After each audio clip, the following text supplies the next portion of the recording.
बोलो गीता माता की जय। श्रीमद् भगवद गीता द्वितीयो अध्याय पहला श्लोक। संजय उवाच तं तथा कृपयाविष्टं सुपूर्णाकुलेक्षणं विषीदन्तमिदं वाक्यमुवाच मधुसूदनः। तम तथा कृपयाविष्टम, अर्जुन रथ में सारथी रूप से बैठे हुए भगवान को ये आज्ञा देते हैं कि हे अच्युत, मेरे रथ को दोनों सेनाओं के बीच में खड़ा कीजिए, जिससे मैं ये देख लूं कि इस युद्ध में मेरे दो हाथ वाले करने वाले कौन हैं, अर्थात मेरे जैसे शूरवीर साथ साथ कौन से योद्धा साहस करके लड़ने आए हैं। अपनी मौत सामने देखते हुए भी मेरे साथ लड़ने की इतनी हिम्मत कैसे हुई। इस प्रकार जिस अर्जुन में युद्ध के लिए इतना उत्साह था, वीरता थी, वे ही अर्जुन दोनों सेनाओं में अपने कुटुंबियों को देखकर उनके मरने की आशंका से मोहग्रस्त होकर इतने शोकाकुल हो गए कि उनका शरीर शिथिल हो रहा है, मुख सूख रहा है, शरीर में कपकपी आ रही है, रोंगटे खड़े हो रहे हैं, हाथ से धनुष गिर रहा है, त्वचा जल रही है, खड़े रहने की भी शक्ति नहीं रही है, मन भी भ्रमित हो रहा है।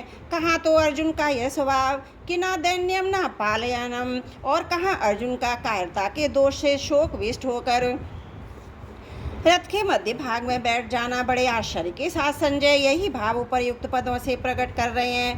पहले अध्याय के 28वें श्लोक में भी संजय ने अर्जुन के लिए कृपया पर्याविष्ट है पदों का प्रयोग किया। अश्रुपूर्ण कुलेक्षणम, अर्जुन जैसे महान शूरवीर के भीतर भी कौटुंबिक मोह छा गया और नेत्रों में आंसू भराए। आंसू भी इतने ज़्यादा भराए कि नेत्रों से पूरी तरह देख भी नहीं सकते। विषीदन्तमिदं वाक्यमुवाच मधुसूदन। इस प्रकार कायरता के कारण विषाद करते हुए अर्जुन से भगवान मधुसूदन ने आगे दूसरे तीसरे श्लोकों में कहे जाने वाले वचन कहे। यहाँ विषीदन्तमुवाच कहने से ही काम चल सकता था, इदम वाक्यम कहने की जरूरत ही नहीं थी, क्योंकि उवाच क्रिया के अंतर्गत ही वाक्यम पद आ जाता है। फिर भी वाक्यम पद कहने का तात्पर्य है भगवान ये वचन, ये वाणी बड़ी विलक्षण है। अर्जुन में धर्म का बाना बनकर और कर्तव्य त्याग रूप बुराई आ गई थी, उस पर यह भगवत वाणी सीधा आघात पहुंचाने वाली है। अर्जुन का युद्ध से उपराम होने का जो निर्णय था उसमें खलबली मचा देने वाली है। अर्जुन को अपने दोष का ज्ञान कराकर अपने कल्याण की जिज्ञासा जागृत करा देने वाली है। इस गंभीर अर्थ वाली वाणी के प्रभाव से अर्जुन भगवान का शिष्यत्व ग्रहण करके उनके शरण हो जाते हैं। दूसरे अध्याय का 7वां श्लोक संजय के द्वारा मधुसूदन पद कहने का तात्पर्य है भगवान श्री कृष्ण मधु नामक दैत्य को मारने वाले, अर्थात दुष्ट स्वभाव वालों का संहार करने वाले हैं। इसलिए वे दुष्ट स्वभाव वाले दुर्योधन आदि का नाश करवाए बिना नहीं रहेंगे। पहला श्लोक समाप्त। त्रुटियों के लिए क्षमा चाहती हूँ। दूसरा श्लोक। श्री भगवान उवाच कुतस्तत्वा कश्मलमिदं विस्मे समुपस्थितम् अनार्यजुष्टमं स्वर्गम अकीर्तितं कर्मर्जुन। अर्जुन, ये संबोधन देने का तात्पर्य है कि तुम स्वच्छ निर्मल अंतकरण वाले हो, अतः तुम्हारे स्वभाव में कालुष्य कायरता का आना बिल्कुल विरुद्ध बात है। फिर यह तुम्हारे में कैसे आ गई? कुतस्तुत्वा कश्मलमिदं विस्मे समुपस्थितम, भगवान आश्चर्य प्रकट करते हुए अर्जुन से कहते हैं ऐसे युद्ध के मौके पर तो तुम्हारे में शूरवीरता उत्साह आना चाहिए था, पर इस मौके पर तुम्हारे में ये कायरता कहाँ से आ गई? आश्चर्य दो तरह से होता है, अपने न जानने के कारण दूसरे को चेताने के लिए। भगवान का यहाँ जो आश्चर्यपूर्वक बोलना है वह केवल अर्जुन को चेताने के लिए ही है, जिससे अर्जुन का ध्यान अपने कर्तव्य पर चला जाए। कुतः कहने का तात्पर्य है कि मूल में है कायरता रूपी दोष तुम्हारे में स्वयं में नहीं है, ये तो आंतरिक दोष है जो सदा रहने वाला नहीं है। समुपस्थितम कहने का तात्पर्य है कायरता केवल तुम्हारे भावों में और वचनों में ही नहीं है, किंतु तुम्हारी क्रियाओं में भी आ गई है। ये तुम्हारे पर अच्छी तरह से छा गई है, जिसके कारण तुम धनुष बाण छोड़कर रथ के मध्य भाग में बैठ गए हो।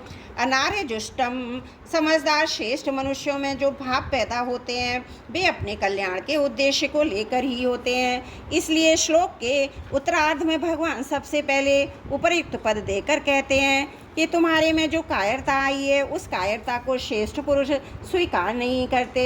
कारण कि तुम्हारी इस कायरता में अपने कल्याण की बात बिल्कुल नहीं है। कल्याण चाहने वाले श्रेष्ठ मनुष्य प्रवृत्ति और निवृत्ति दोनों में अपने कल्याण का ही उद्देश्य रखते हैं। उनमें अपने कर्तव्य के प्रति कायरता उत्पन्न नहीं होती। परिस्थिति के अनुसार उनको जो कर्तव्य प्राप्त हो जाता है उसको वे कल्याण प्राप्ति के उद्देश्य से उत्साह और तत्परता पूर्वक सांगोपांग करते हैं। वे तुम्हारे जैसे कायर होकर युद्ध से या किसी कर्तव्य कर्म से उपरत नहीं होते।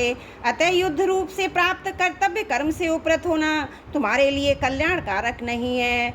अस्वगर कल्याण की बात सामने न रखकर अगर सांसारिक दृष्टि से भी देखा जाए तो संसार में स्वर्गलोक ऊंचा है, परंतु तुम्हारी ये कायरता स्वर्ग को देने वाली नहीं है। अर्थात कायरता पूर्वक युद्ध से निवृत्त होने का फल स्वर्ग की प्राप्ति भी नहीं हो सकता।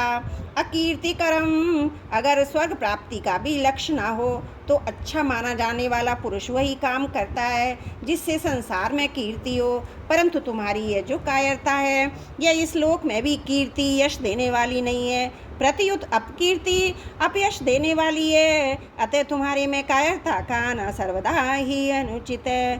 भगवान ने कहा, यह अनार्य जुष्टम अस्वर्गसम और अकीर्तिकरम ऐसा क्रम देकर 3 प्रकार के मनुष्य बताए हैं।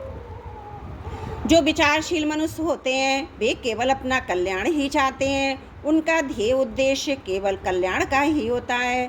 दूसरा जो पुण्यात्मा मनुष्य होते हैं वे शुभ कर्मों के द्वारा स्वर्ग की प्राप्ति चाहते हैं, वे स्वर्ग को ही श्रेष्ठ मानकर उसकी प्राप्ति का ही उद्देश्य रखते हैं।